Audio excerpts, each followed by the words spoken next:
Hi everybody, how are you today? Welcome back to my channel. My name is Sandra Aneno and this is #everythingmama. As promised last week, I am back with yet another episode, and today's episode is simply going to focus on the highlights of my food tasting, which I held and hosted on the 11th of April 2021. I'm so excited. Don't go anywhere. When we come back from the break, I'll be showing you this and that, from the things that happened from my food tasting. Yeah, that's it. Don't go anywhere.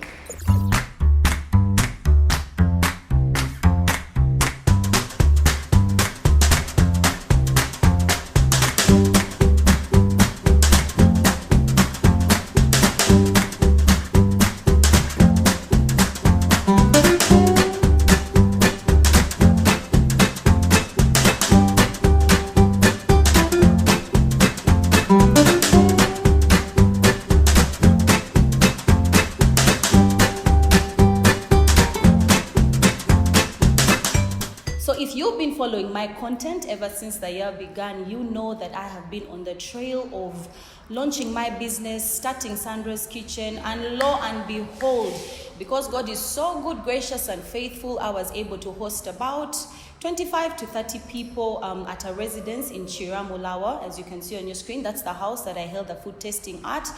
I believe it was wonderful. I believe it went exactly as I hoped it would, as a first-time thing would. Some things went wrong, some things went right. But like I said, when you do something, there's no failure. When you win, you win. When you lose, you learn something. So real quick, these are the things that I will be highlighting. One was in preparing for my food tasting, I had to do a lot of market errands. And this is basically finding links in the markets that I'm surrounded by. So I chose Nakawa Market. Why? Because a while ago, I worked for a sales, marketing, and promotions firm called Kanase Consultants. And I picked up skills on how to approach people, sell a particular product. So while I was doing this in Nakawa Market, I was able to have about 3 or 4 relationships formed.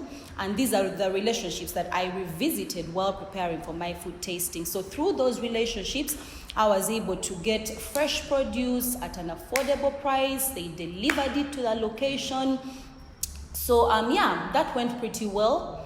I'll put in the description box some of the numbers that I was able to pick up from the people who helped me, with vegetables or food or fruits. So check out those numbers in case you want things delivered to wherever you are. Those are the numbers that you can call, and they'll help you. Thing number 2 was choosing a menu. What food do I serve for my food tasting? So because the variety is a lot, I had a hard time, but I decided to go with something familiar, something simple. So right now, you're seeing the foods that I prepared for my food tasting. They're passing by across your screen. I went for things like vegetable rice, pilau, I had salads, I had grilled chicken, there was pork. Why is Poppy doing in my video? So yes, I had pork, I had beans, I had peas, there was chapati, there was vegetable rice. So there was a wide variety of food. I had starters, a main course, and of course desserts. The other thing that I want to highlight is the decoration. So at the end of the food tasting, I had a session where I wanted to find out from the people that came for the food tasting what worked for them, what didn't work for them, and sadly, decoration is something that didn't work for them. So the design that I went for is exactly the one that you're seeing on the screen right now. In my head, I wanted something intimate, something chill. So that's the vibe that I went for. But it turns out that the gentlemen were really mistreated by having to sit down. So now you know what the ladies go through sitting down on a daily, in such positions. So I loved the decor myself, but the feedback was that it wasn't very comfortable. So like I said, when you do something, you learn. So now I learned that this particular setting might not work for my future food tasting. So now I know what to do better in the future. And I think the biggest part of the highlights that I want to cover is the fact that I had partners, working with me on this food tasting. What I did was, before the food tasting happened, I sat down and I wanted to, I didn't want to go at it alone. I wanted to have people that I was working with. So God, in all his infinite wisdom, led me to these people. The first person was Kathy Spices, who I discovered on Instagram. I was scrolling through my Instagram feed and I landed on her. She's a very intelligent lady, very driven, hardworking, brain behind Kathy Spices. I had a meeting with her in town about a week to my food testing, and we just sat down and, talked about how both of our journeys began, what she has going on, what I have going on, and, the fact that we wanted to work together. I cook food, she does spices at her home. Her spices are 100% organic, no additives, and she has spices that I have never heard of before, like carrot powder, tomato powder, green pepper powder. That's like the first time that I had heard of this. So I sat down with her and, together we decided that my food tasting the food would be cooked specifically using Kathy Spices. So as a partner, Kathy Spices came on board. She was there for the food tasting. We had a small display table where she was able to talk to the people that were present about what she has going on. And I was so excited because it wasn't just about me. There was someone else, who was talking about her journey and where she wants to go. So that was my first partner. My second partner was the juice lady, a very long time friend of mine. I've known her for like more than half of my life. I call her the juice lady. Her name is Joyful. So she was also there showcasing, her skills, what she can do with a blender and, a couple of fruits. So it was wonderful hearing, people give back their thought on the spices, on the juice, not forgetting, I also did a bit of singing. For those of you that don't know, I do that as a side hustle. So I also had a partner called Afromenko. He's into teaching music, he's into events, he's into sound, he's into renting out rehearsal spaces. So he was also able to come on board under the entertainment category. So it was very nice to just kick back, sing a few songs, jam a bit, vibe with everybody who was there. It was really nice. And then lastly, we also had the cake lady. She's called Cleo.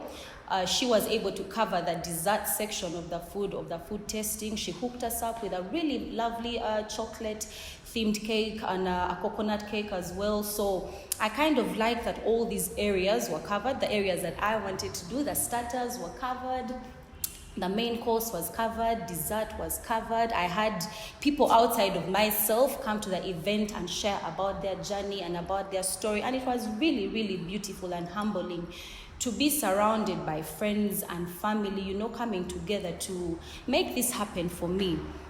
So the other thing that I really want to appreciate is that at the end of the food tasting, like I told you, I didn't want it to just be about people coming, eating, we sing, and then go. I really, really wanted to kind of like get a glimpse into what they thought about the entire event. So I asked for feedback and I got feedback in relation to like the decoration, for example, some foods that worked, some foods that did not work, feedback on pricing. I was asked how much I would sell my plate at, what kind of wedding function or what number of guests would I be able to feed for a wedding. I never would have imagined that Sandra's Kitchen would be at a point, where it's feeding an entire wedding reception. But I love that someone looked that far into my future and was able to ask me questions such as that. So, this episode won't be long. I just wanted to share real quick some of the things that went down at my food tasting. It was beautiful. I'm so happy that I set this goal. If you've been following my content, this has been on my vision board for about 8 months now. I set it up there that I wanted to launch Sandra's Kitchen, register it. That was done. And then I decided that I wanted to hold a food tasting, kind of like to show people what I can do. That was done, and I think it went okay. And I love so much that, all these things that I am passionate about, all these things that I'm excited about, I'm in that zone where I want to do them. I'm in that zone where I want to excel at them. So the same goes for you. If you have things that you want to do, you have goals that you have set, don't let anybody tell you that you cannot do them. Don't let anybody tell you that you're incapable of this and that. You set the bar for yourself. set the bar, hit it, and then some more. So I'm so excited that Sandra's Kitchen had its first of many food tastings, and I'm so excited for what the future holds. So real quick, my question of the day would be, I want to hear from your side. What are some of the areas that you want me to cover, like some of the topics that you want to hear me cover? Go ahead, let me know in the comment section. I'd love to hear from you. And then yes, I'm so excited about the episode I get to shoot next week. I'm calling it How to Be Productive at Home. If you're like me and you only leave home when you really need to, then you need to be in a space where you have a good handle on how you spend your time. Especially, what do you do when you wake up? What do you do with your mornings? What do you do with your PMs? And what do you do with your evenings? So hit subscribe if you have not yet. I'd love for you to join our little family. My goal is to hit 1,000 subscribers this year, which is no small goal. So go ahead, help me hit that goal. Hit subscribe, hit the notification bell so that you don't miss out on any of the content that I share on this channel. Otherwise, from me to you, for those of you who have been asking me about my food testing and what happened, I hope now you know. I've tried my best to fill you in without, talking so much. So I tried to squeeze everything in a nutshell. It was lovely. It was beautiful. It was kind of like a landing zone. So by the time it ended, I had learned a thing or two about what I need to do better for the next food tasting, what to change, what not to change. Yeah, I think that's it. Much love, blessings, and bye.